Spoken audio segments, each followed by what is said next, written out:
Friends, कैसे आप सब लोग and thanks for watching my channel.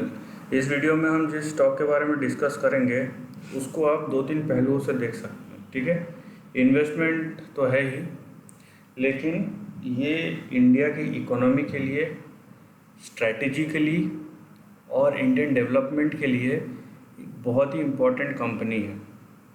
और इस कंपनी का नाम है power grid corporation of India. But अगर आप इसमें एज ए इन्वेस्टमेंट अपॉर्चुनिटी देख रहे हैं then you have to think. ठीक है, यहाँ पे दो चीज़, आप नेशनल इंटरेस्ट और इन्वेस्टर प्रॉफिटेबिलिटी को मिक्स मत कीजिए, अदरवाइज होगा ये कि आप शायद डिसअपॉइंटमेंट लेके साथ में घर जा सकते हैं। ठीक है, तो पहले चार्ट का बात करेंगे, उसके बाद बाकी चीज़ें देखेंगे क्यों ऐसा है और क्यों आपको इसमें अनरियलिस्टिक एक्सपेक्टेशन नहीं रखने चाहिए। ठीक है, तो ये हो गया आपका चार्ट। यहाँ पे इसको हम एक काम करते हैं, इस तरीके से लेते हैं, लाइन चार्ट के थ्रू करते हैं, ताकि क्या है कि अननेसेसरी जो भी यहाँ पे मूव्स रहते हैं कैंडल स्टिक में वो सब निकल जाए और चार्ट जो है जितना क्लीन हो सकता है हो जाए। और ऐसा नहीं है कि कैंडल स्टिक में कुछ और दिखेगा, लाइन चार्ट में कुछ और दिखेगा। जब मैं हटाऊंगा इसको, फिर से कैंडल स्टिक करूँगा, आपको दिखेगा सब कुछ इंटैक्ट है और चीज़ें वेल प्लेस्ड हैं। आप उसमें कोई आपको चेंज नहीं दिखेगा।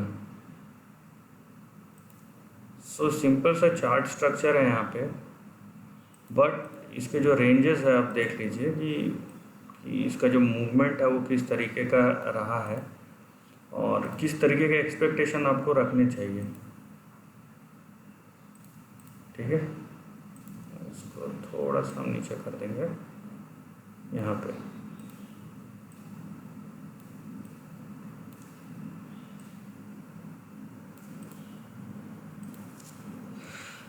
अब इसको हम फिर से चेंज कर देते हैं। अब देखिए, आपको दिखेगा वेल प्लेस्ड है ये चार्ट। अब इसके पास्ट में अगर देखते हैं, सब देखिए ये 2008 से 2009 अप से लो तक ये 149% का रिटर्न दिया। उसके बाद 2013 से 2015 2 साल में इसने 83% का रिटर्न दिया। फिर यहाँ से एक करेक्शन आया, उसके बाद 2015 से 2017 फिर से 85% का रिटर्न दिया है। 2015 से 2017 158%। तो यहाँ पे देखिए मतलब 100-150% का रिटर्न देता है आपको। सो आपके जो एक्सपेक्टेशन है वो भी उतने ही रहने चाहिए।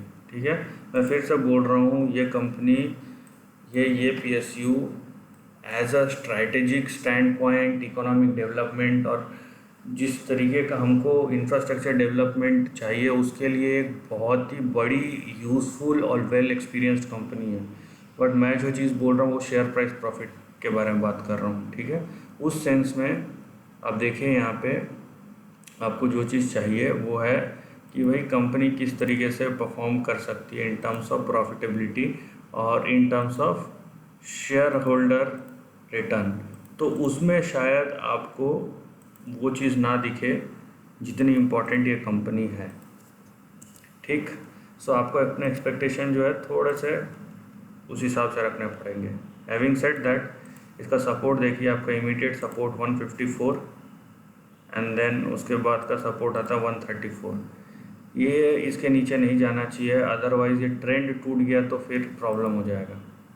आपका जो रेजिस्टेंस आएगा, पहला रेजिस्टेंस वो आएगा समवेयर नियर ये 200 के आसपास, और ये अगर क्रॉस हो गया तो ये 250 से 300 तक जा सकता है ऊपर। ठीक है, और ये इतना लंबा जाने में भी ये ज़्यादा दूर नहीं है। 165 से अगर आप परसेंटेज रिटर्न देखें 290 200 to 300, तो ये हार्डली 100% के आसपास होता है। बट क्योंकि ये चार्ट का हिस्ट्री रहा है कि ये बहुत स्लो मूव करता है, 3-4 साल में आपको 100-150% दिया तो बहुत ज़्यादा है। तो ये इस चार्ट का हिस्ट्री रहा है, तो इसीलिए आप अनएक्सपेक्टेड रिटर्न मत रखिएगा इससे।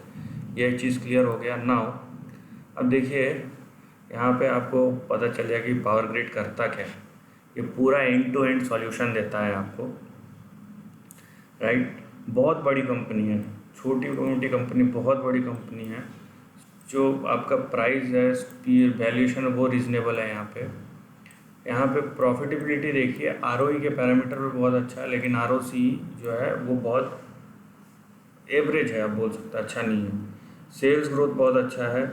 डेट टू इक्विटी जो है ये ज़्यादा है, 0.5% होना चाहिए, 2.14 है, तो मतलब 3 गुना ज़्यादा जितना होना चाहिए। बट इस टाइप की कंपनीज में कोई फ़र्क उतना नहीं पड़ेगा। क्यों? क्योंकि इसका प्रमोटर देखिए वो है central government, president of India के नाम से। बट द थिंग इज़ यहाँ पे आप अगर देखते हैं तो यहाँ पे स्टेक इन्होंने बेचा है, वो स्टेक यहाँ पे जो खरीदा गया है वो कुछ एफआईआईज ने खरीदा है और कुछ फिर डीआईआईज ने खरीदा है। यहाँ पे अगर आप देखेंगे डीआईआईज ने अपना स्टेक बढ़ाया है, लेकिन एफआईआईज ने अपना स्टेक घटाया है। पब्लिक के पास बहुत ही कम स्टेक है, इसलिए आपको वोलेटिलिटी उतनी नहीं दिखती है।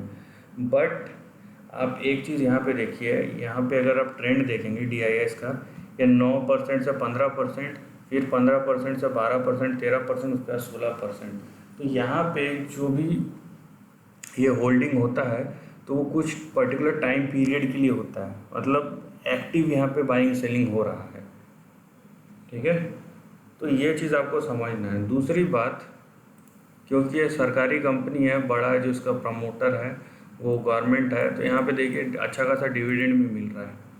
देखिए अगर आपका डेट इतना हाई है और आप साथ में डिविडेंड भी दे रहे हैं तो ये एक नेगेटिव इम्पैक्ट है, कैश आउटफ्लो है। मैं इसीलिए बोल रहा हूँ, बात ये है कि यहाँ पे वेल्थ क्रिएशन पे उतना फोकस नहीं। इनके मैनेजमेंट से आप बात करेंगे तो वो हम बोलेंगे कि इतना हमारा ऑर्डर बुक है, इतना हमने ऑर्डर एग्जीक्यूट कर दिया, इतना हमने प्रॉफिट जनरेट किया। उसके बाद क्या, ये हमारे कंट्री में ये चीज़ दोनों तरफ से, पॉलिसी मेकिंग की तरफ से भी और कंपनी मैनेजमेंट की तरफ से भी ये चीज़ पे ध्यान नहीं दिया जाता। बहुत कम ऐसी कंपनी मैनेजमेंट है जो अपने शेयर प्राइस के बारे में और शेयर होल्डर के बारे में डिस्कशन करते हुए मिलेंगे आपको।